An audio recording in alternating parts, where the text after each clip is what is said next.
ನಮಸ್ಕಾರ ಸ್ನೇಹಿತರೆ. NRIಗಳಿಗೆ ಭಾರತ ವಿಸಿಟ್ ಮಾಡೋದು ಅಂದರೆ ಅದು ಕೇವಲ ವೆಕೇಷನ್ ಆಗಿರೋದಿಲ್ಲ, ಒಂದು ಎಮೋಷನ್ ಆಗಿರುತ್ತೆ, ದೊಡ್ಡ ಸಂಭ್ರಮ ಮನೆ ಮಾಡಿರುತ್ತೆ. ಫ್ಯಾಮಿಲಿ ಫ್ರೆಂಡ್ಸ್ಗಳನ್ನು ವಿಸಿಟ್ ಮಾಡೋದ್ರಿಂದ ಹಿಡಿದು ಮದುವೆ, ಗೃಹ ಪ್ರವೇಶ ಅಂತ 10 ಪ್ರೋಗ್ರಾಮ್ಗಳನ್ನು ಅಟೆಂಡ್ ಮಾಡೋಕ್ಕೂ ಇಟ್ಕೊಂಡಿರ್ತಾರೆ. ಅದನ್ನೆಲ್ಲ ನೋಡಿಕೊಂಡೇ ಇಂಡಿಯಾ ವಿಸಿಟನ್ನು ಟೈಮ್ ಮಾಡ್ಕೊಂಡಿರ್ತಾರೆ. ಆದರೆ ಈ ಎಕ್ಸೈಟ್ಮೆಂಟ್ನಲ್ಲಿ ಕೆಲ ಇಂಪಾರ್ಟೆಂಟ್ ಕೆಲಸಗಳನ್ನು ಮರೆತು ಹೋಗೋ ಅಪಾಯ ಇರುತ್ತೆ. ಹೀಗಾಗಿ ಇವತ್ತಿನ ವಿಡಿಯೋದಲ್ಲಿ ನಾವು NRIಗಳು ಭಾರತಕ್ಕೆ ಬಂದಾಗ ಮಾಡಲೇಬೇಕಾದ 10 ವಿಚಾರಗಳ ಬಗ್ಗೆ ತಿಳಿಸ್ಕೊಡ್ತೀವಿ. ವಿಡಿಯೋನ ಕಡೆ ತನಕ ಮಿಸ್ ಮಾಡದೆ ನೋಡಿ.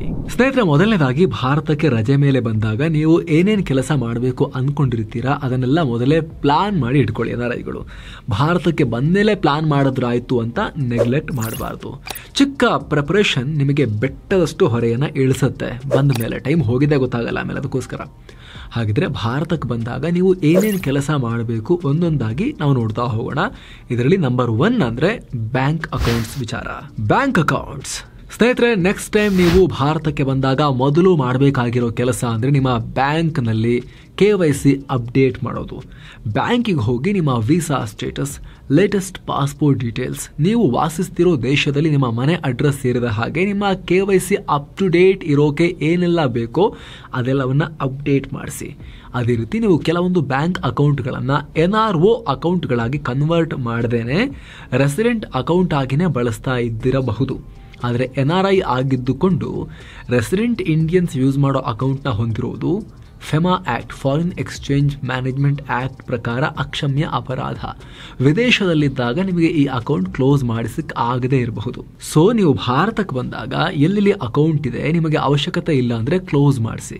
ಕೇವಲ 1 ಅಥವಾ 2 ಬ್ಯಾಂಕ್ಗಳಲ್ಲಿ NRO ಅಕೌಂಟ್ ಅಷ್ಟೇ ಇಟ್ಕೊಳ್ಳಿ.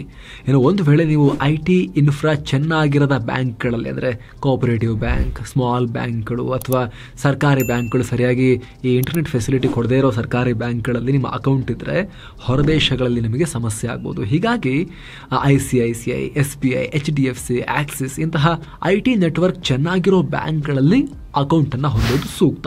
ಡಿಮ್ಯಾಟ್ ಅಕೌಂಟ್, ಅದೇ ರೀತಿ ಡಿಮ್ಯಾಟ್ ಅಕೌಂಟ್ ಚೇಂಜ್ ಮಾಡಿಸೋದು ಕೂಡ ತುಂಬ ಇಂಪಾರ್ಟೆಂಟ್. ಅಗೇನ್ ನೀವು NRI ಆಗಿದ್ದುಕೊಂಡು ರೆಸಿಡೆಂಟ್ ಡಿಮ್ಯಾಟ್ ಅಕೌಂಟ್ ಹೊಂದಿದ್ರೆ, ಭಾರತದ ಉಳಿದ ನಾಗರಿಕರು ಹೊಂದಿರೋ ಥರ ಅಕೌಂಟ್ ಹೊಂದಿದ್ರೆ ಡಿಮ್ಯಾಟಲ್ಲಿ, ಅದು ಭಾರತದ ಕಾನೂನು ಪ್ರಕಾರ ಉಲ್ಲಂಘನೆ ಆಗುತ್ತೆ. ನೀವು NRO ಡಿಮ್ಯಾಟ್ ಅಕೌಂಟ್ ಆಗಿ ಅದನ್ನು ಕನ್ವರ್ಟ್ ಮಾಡ್ಕೋಬೇಕು. ನಿಮ್ಮ ಬ್ರೋಕರೇಜ್ನವ್ರಿಗೆ ಹೇಳಿದ್ರೆ ಅವರು ಅದನ್ನು ಚೇಂಜ್ ಮಾಡ್ತಾರೆ. ಆದರೆ ಡಿಮ್ಯಾಟ್ ಅಕೌಂಟ್ NRO ಆಗಿ ಕನ್ವರ್ಟ್ ಆಗಬೇಕು ಅಂದರೆ ಬ್ಯಾಂಕ್ ಅಕೌಂಟ್ ಮೊದಲು NRO ಆಗಿರಲೇಬೇಕು. ಹೀಗಾಗಿ ಮೊದಲು ಬ್ಯಾಂಕ್ ಅಕೌಂಟ್ NRO ಮಾಡಿಸಿ, ಆಮೇಲೆ ಡಿಮ್ಯಾಟ್ನ ಕೂಡ NRO ಮಾಡಿಸಿ. ಅದೇ ರೀತಿ ಪ್ಯಾನ್ ಕಾರ್ಡ್, ಆಧಾರ್ ಕಾರ್ಡ್ಗಳನ್ನು ಚೆಕ್ ಮಾಡ್ಕೊಳ್ಳಿ. ನೀವು NRI ಆಗಿದ್ರೆ ನಿಮ್ಮ ಹತ್ರ ಪ್ಯಾನ್ ಕಾರ್ಡ್ ಇರಲೇಬೇಕು. ನೀವು ಬೇಕಾದರೆ ಪ್ಯಾನ್ ಕಾರ್ಡ್ ಇಲ್ಲ ಅಂತ ಡಿಕ್ಲೇರೇಷನ್ ಕೊಡ್ಬೋದು, ಆದರೆ ಪ್ಯಾನ್ ಕಾರ್ಡ್ ಇಲ್ಲದೆ ನೀವು ತುಂಬ ಕಷ್ಟಗಳನ್ನು ಫೇಸ್ ಮಾಡಬೇಕಾಗಿ ಬರುತ್ತೆ. ಹೀಗಾಗಿ ಪ್ಯಾನ್ ಕಾರ್ಡ್ಗೆ ಅಪ್ಲೈ ಮಾಡಿ ಕೇವಲ 1-2 ವಾರದಲ್ಲಿ ಅದನ್ನು ನೀವು ಪಡ್ಕೋಬೋದು. ಜೊತೆಗೆ ಪ್ಯಾನ್ ಕಾರ್ಡ್ನಲ್ಲಿ ಹೆಸರು, ಡೇಟ್ ಏನಾದರೂ ರಾಂಗ್ ಆಗಿದ್ರೆ ಅದನ್ನು ಅಪ್ಡೇಟ್ ಮಾಡಿಸಿ. ಇನ್ನು NRIಗಳು ಆಧಾರ್ ಕಾರ್ಡ್ ಮಾಡಿಸ್ಕೊಳ್ಳೋದು ಕಂಪಲ್ಸರಿ ಅಲ್ಲ, ಆದರೆ ನಿಮ್ಮ ಹತ್ರ ಆಧಾರ್ ಕಾರ್ಡ್ ಇದ್ದರೆ ಅದರಲ್ಲಿರೋ ಡೇಟಾ ಅಪ್ ಟು ಡೇಟ್ ಇದೆಯಾ ಅಂತ ಚೆಕ್ ಮಾಡ್ಕೊಳ್ಳಿ. ಜೀವನದಲ್ಲಿ ಒಂದ್ಸಲಿ ಮಾತ್ರ ನೀವು ಆಧಾರ್ನಲ್ಲಿ ನಿಮ್ಮ ಹೆಸರನ್ನು ಕೂಡ ಕರೆಕ್ಷನ್ ಮಾಡಿಸ್ಬೋದು, ಏನಾದ್ರು ಮಿಸ್ಟೇಕ್ಸ್ ಆಗಿತ್ತು ಅಂತ ಹೇಳಿದ್ರೆ ಅಥವಾ ನೇಮ್ ಚೇಂಜ್ ಆಗಿತ್ತು ಅಂದರೆ. ಹೀಗಾಗಿ ನೋಡಿ ಅದನ್ನು ಕೂಡ ಕನ್ಫರ್ಮ್ ಮಾಡಿ ಸರಿ ಮಾಡ್ಕೊಳ್ಳಿ. ಹೂಡಿಕೆ ನಿಯಮಗಳು. ಇನ್ನು ಭಾರತದ ಸ್ಟಾಕ್ ಮಾರ್ಕೆಟ್ಗಳಲ್ಲಿ ಇನ್ವೆಸ್ಟ್ ಮಾಡಬೇಕು ಅಂದರೆ NRIಗಳಿಗೆ ಏನೇನು ರೂಲ್ಸ್ ಇದೆ ಅನ್ನೋದನ್ನು ನೀವು ತಿಳ್ಕೋಬೇಕು. NRIಗಳು ಒಂದು ಕಂಪನಿಯ 5% ಷೇರುಗಳಲ್ಲಿ ಮಾತ್ರ ಇನ್ವೆಸ್ಟ್ ಮಾಡಬಹುದು. ಅದೇ ರೀತಿ ಬಾಂಡ್ಗಳಲ್ಲೂ ಕೂಡ 5% ಅಷ್ಟೇ ಹೂಡಿಕೆ ಮಾಡಬಹುದು. ಅಲ್ಲದೆ ಶಾರ್ಟ್ ಸೆಲ್ಲಿಂಗ್ ಮಾಡೋಕ್ಕಾಗಲ್ಲ. ಅಟಾಮಿಕ್ ಎನರ್ಜಿ, ಲಾಟ್ರಿ ಬಿಸ್ನೆಸ್, ನಿಧಿ ಕಂಪನಿಗಳು, ರಿಯಲ್ ಎಸ್ಟೇಟ್ಗಳಲ್ಲಿ ಹೂಡಿಕೆ ಮಾಡುವಂತಿಲ್ಲ. ಅದೇ ರೀತಿ ಹೊಗೆಬತ್ತಿ ತಯಾರಿಸೋ ಕಂಪನಿಗಳಲ್ಲೂ ಹೂಡಿಕೆ ಮಾಡೋ ಹಾಗಿಲ್ಲ. ಇಂಟ್ರಾಡೇ ಟ್ರೇಡಿಂಗ್ ಮಾಡೋ ಹಾಗಿಲ್ಲ. Foreign technology collaboration, foreign trade mark ಹೊಂದಿರೋ ಕಂಪನಿಗಳಲ್ಲೂ ಇನ್ವೆಸ್ಟ್ ಮಾಡೋ ಹಾಗಿಲ್ಲ. ಹೀಗಾಗಿ ಇದ್ರ ಬಗ್ಗೆ ಎಲ್ಲ ಅಪ್ ಟು ಡೇಟ್ ಇರಬೇಕಾಗತ್ತೆ. ನಿಮ್ಮ ಪೇರೆಂಟ್ಸ್. ಸ್ನೇಹಿತರೆ, ಬಹಳ ಜನ NRIಗಳು ಭಾರತಕ್ಕೆ ಬರೋದು ತಮ್ಮ ಪ್ಯಾರೆಂಟ್ಸ್ನ ಮೀಟ್ ಮಾಡೋಕೆ, ಫ್ಯಾಮಿಲಿಯನ್ನು ಮೀಟ್ ಮಾಡೋಕೆ. ಹಾಗೆ ಬಂದಾಗ ನಿಮ್ಮ ಪ್ಯಾರೆಂಟ್ಸ್ನ ಎಕನಾಮಿಕ್ ಕಂಡೀಷನ್ ಹೇಗಿದೆ ಅಂತ ನೀವು ಚೆಕ್ ಮಾಡ್ಬೋದು. ಬಹಳ ಪೇರೆಂಟ್ಸ್ ಮಕ್ಕಳ ಬಳಿ ತಮ್ಮ ಆರ್ಥಿಕತೆ ಡಿಸ್ಕಸ್ ಮಾಡೋಕ್ಕೆ ಇಷ್ಟಪಡೋದಿಲ್ಲ. ಚೆನ್ನಾಗಿದೆ ಅಂತಲೇ ಹೇಳ್ತಾರೆ. ಹೀಗಾಗಿ ಪ್ಯಾರೆಂಟ್ಸ್ ನಿಜವಾಗ್ಲೂ ಹೇಗಿದ್ದಾರೆ ಅನ್ನೋದನ್ನು ನೀವು ಸರಿ ಕ್ರಾಸ್ ಚೆಕ್ ಮಾಡ್ಕೋಬೋದು. ಅವರಿಗೆ ಪೆನ್ಷನ್ ಪ್ಲಾನ್ನ ಗಿಫ್ಟ್ ಮಾಡ್ಬೋದು. ಹೆಲ್ತ್ ಇನ್ಶೂರೆನ್ಸ್ ಮಾಡಿಸ್ಕೊಂಡಿದ್ದಾರಾ ಇಲ್ವಾ ಅಂತ ಚೆಕ್ ಮಾಡಿ, ಅದು ವೆರಿ ಇಂಪಾರ್ಟೆಂಟ್. ನಿಮಗೆ ನೀವಿರೋ ದೇಶ ಅಥವಾ ನೀವು ಕೆಲಸ ಮಾಡ್ತಿರೋ ಕಂಪನಿ ಹೆಲ್ತ್ ಕೇರ್ ಫೆಸಿಲಿಟಿ ಕೊಡ್ತಿರ್ಬೋದು, ಆದರೆ ನಿಮ್ಮ ಪೇರೆಂಟ್ಸ್ಗೆ. ಹೀಗಾಗಿ ಹೆಲ್ತ್ ಇನ್ಶೂರೆನ್ಸ್ ಪ್ರೊವೈಡ್ ಮಾಡೋದು ಇಂಪಾರ್ಟೆಂಟ್ ಆಗುತ್ತೆ. NRIಗಳಿಗೆ ಹಾಗೆ ನೋಡಿದ್ರೆ ಹೆಲ್ತ್ ಇನ್ಶೂರೆನ್ಸ್ ತುಂಬಾ ಅಫೋರ್ಡೆಬಲ್ ಆಗಿ ಸಿಗ್ತಾ ಇದೆ. 25% ಡಿಸ್ಕೌಂಟ್ ಇರುತ್ತೆ, 18% GST ವೇವರ್ ಕೂಡ ಇರುತ್ತೆ. ಸೊ ಬೇರೆ ದೇಶಗಳಿಗೆ ಕಂಪೇರ್ ಮಾಡಿದ್ರೆ ಭಾರತದಲ್ಲಿ ಅಪ್ ಟು 35% ಡಿಸ್ಕೌಂಟ್ ರೇಟಲ್ಲಿ ನೀವು ಹೆಲ್ತ್ ಇನ್ಶೂರೆನ್ಸ್ ಅನ್ನ ಮಾಡಿಸಬಹುದು. ತಿಂಗಳಿಗೆ 390 ರೂಪಾಯಿಯಿಂದ 1 ಕೋಟಿ ರೂಪಾಯಿವರೆಗಿನ ಹೆಲ್ತ್ ಇನ್ಶೂರೆನ್ಸ್ಗಳು ಲಭ್ಯ ಇದಾವೆ. ಅಲ್ಲಿಂದ ಶುರುವಾಗುತ್ತೆ, ನಾನಾ ರೇಂಜ್ ಇದಾವೆ. ಜೊತೆಗೆ ನೀವು ಪಾಲಿಸಿ ಬಜಾರ್ ಮೂಲಕ NRIಗಳು ಹೆಲ್ತ್ ಇನ್ಶೂರೆನ್ಸ್ ಮಾಡಿಸಿದ್ರೆ ಒಂದು ಎಕ್ಸ್ಟ್ರಾ ಫೆಸಿಲಿಟಿ ಇದೆ NRIಗಳಿಗೋಸ್ಕರ. ಭಾರತದಲ್ಲಿರುವ ನಿಮ್ಮ ಪೇರೆಂಟ್ಸ್ಗೆ ಹೆಲ್ತ್ ಎಮರ್ಜೆನ್ಸಿ ಅಥವಾ ಏನಾದರೂ ಅವಶ್ಯಕತೆಗಳು ಉಂಟಾದಾಗ ಪಾಲಿಸಿ ಬಜಾರ್ನ ಡೆಡಿಕೇಟೆಡ್ ಸಿಬ್ಬಂದಿ ಬಂದು ಹೆಲ್ಪ್ ಮಾಡ್ತಾರೆ. ಪಾಲಿಸಿ ಬಜಾರ್ ಮೂಲಕ ನೀವು ಡಾಕ್ಟರ್ ಅಪಾಯಿಂಟ್ಮೆಂಟ್ಗಳನ್ನು, ಲ್ಯಾಬ್ ಟೆಸ್ಟ್ಗಳನ್ನು ಬುಕ್ ಮಾಡೋಕ್ಕಾಗತ್ತೆ. ಮೆಡಿಸಿನ್ಗಳನ್ನು ನಿಮ್ಮ ಪೇರೆಂಟ್ಸ್ಗೆ ಡೋರ್ ಡೆಲಿವರಿ ಮಾಡಿಸೋಕ್ಕೂ ಕೂಡ ಆಗುತ್ತೆ.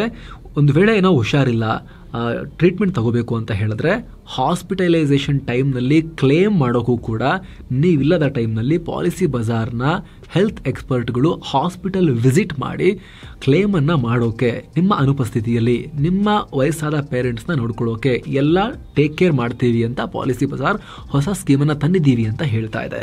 ಜೊತೆಗೆ ಪ್ರೀ ಎಕ್ಸಿಸ್ಟಿಂಗ್ ಡಿಸೀಸಸ್ ಅದಿರೋರು ಕೂಡ, ಅಂದರೆ ಮುಂಚೆನೇ ಕಾಯಿಲೆ ಇರೋರು ಕೂಡ ಅದನ್ನು ಡಿಸ್ಕ್ಲೋಸ್ ಮಾಡಿ ಚೂರು ಜಾಸ್ತಿ ಪ್ರೀಮಿಯಂ ಕಟ್ಟಿ ಹೆಲ್ತ್ ಇನ್ಶೂರೆನ್ಸ್ ಅನ್ನ ಮಾಡಿಸ್ಬೋದು. ನಿಮ್ಗೆ ಗೊತ್ತಿರಲಿ, ವಯಸ್ಸು ಆಗ್ತಾ ಆಗ್ತಾ ಆಗ್ತಾ ಈ ಪ್ರೀ ಎಕ್ಸಿಸ್ಟಿಂಗ್ ಡಿಸೀಸಸ್ ಇದ್ದವರಿಗೆ ಹಾಸ್ಪಿಟಲೈಸೇಷನ್ನ ಚಾನ್ಸಸ್ ಜಾಸ್ತಿ ಆಗುತ್ತೆ ಅನ್ನೋದು ಕೂಡ ನಿಮ್ಗೆ ಗೊತ್ತಿರಲಿ.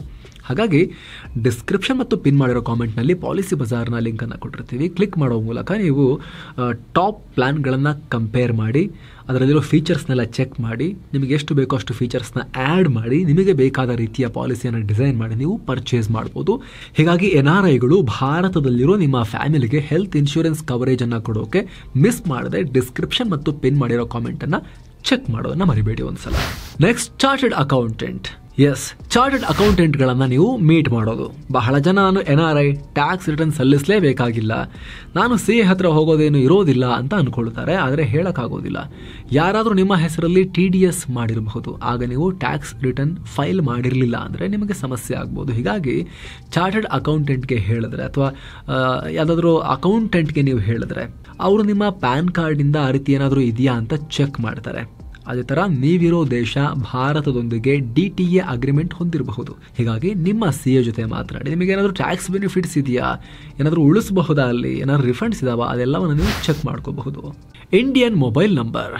ಎಸ್, ಇದು ಕೂಡ ಇಂಪಾರ್ಟೆಂಟ್. ನಿಮ್ಮ ಹತ್ರ ಇಂಡಿಯನ್ ಮೊಬೈಲ್ ನಂಬರ್ ಇದೆಯಾ ಅನ್ನೋದು ಇದು ಕೇವಲ ಆಪ್ಷನ್. ಆದರೆ NRIಗಳ ಬಳಿ ಇಂಡಿಯನ್ ಫೋನ್ ನಂಬರ್ ಇದ್ದರೆ ಬಹಳ ಹೆಲ್ಪ್ ಆಗುತ್ತೆ. ಬ್ಯಾಂಕ್ ಅಕೌಂಟ್, ಆಧಾರ್ ಕಾರ್ಡ್ ಎಲ್ಲ ಕಡೆ ಇದೇ ನಂಬರನ್ನು ಕೊಡಬಹುದು. ಬ್ಯಾಂಕ್ ಸೇರಿದಂತೆ ಭಾರತದಿಂದ ಏನೇ OTP ಬರೋದಿದ್ರೂ ಕೂಡ ಇದೇ ನಂಬರ್ಗೆ ಬರುತ್ತೆ, ನಿಮಗೆ ಈಸಿ ಆಗುತ್ತೆ.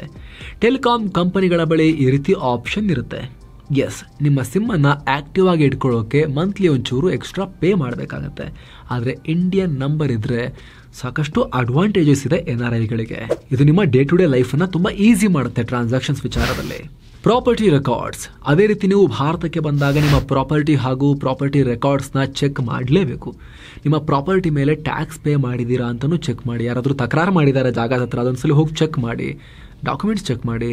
ಲ್ಯಾಂಡ್ ರೂಲ್ಸ್ಗಳು ಚೇಂಜ್ ಆಗ್ತಾ ಇರುತ್ತೆ. ಹೀಗಾಗಿ ನಿಮ್ಮ ಪ್ರಾಪರ್ಟಿ ಇರೋ ಜಾಗದಲ್ಲಿ ಏನಾದರೂ ಹೊಸ ರೂಲ್ಸ್ ಬಂದಿದೆಯಾ ಅಂತ ತಿಳ್ಕೊಳ್ಳಿ. ಆಲ್ರೆಡಿ ನಿಮ್ಮ ಬಿಲ್ಡಿಂಗ್ ಇದ್ರೆ ಅದರ ಪೇಂಟಿಂಗ್, ಪ್ಲಂಬಿಂಗ್ ಎಲ್ಲ ಇಶ್ಯೂಸ್ ಎಲ್ಲ ಸಾಲ್ಟ್ ಆಗಿದೆಯಾ, ಎಲ್ಲ ಸರಿ ಇದೆಯಾ ಅಂತ ಒಂದ್ಸಲಿ ಕನ್ಫರ್ಮ್ ಮಾಡ್ಕೊಳ್ಳೋಕೆ ರೈಟ್ ಟೈಮ್ ನೀವು ಭಾರತಕ್ಕೆ ಬಂದಾಗಲೇ.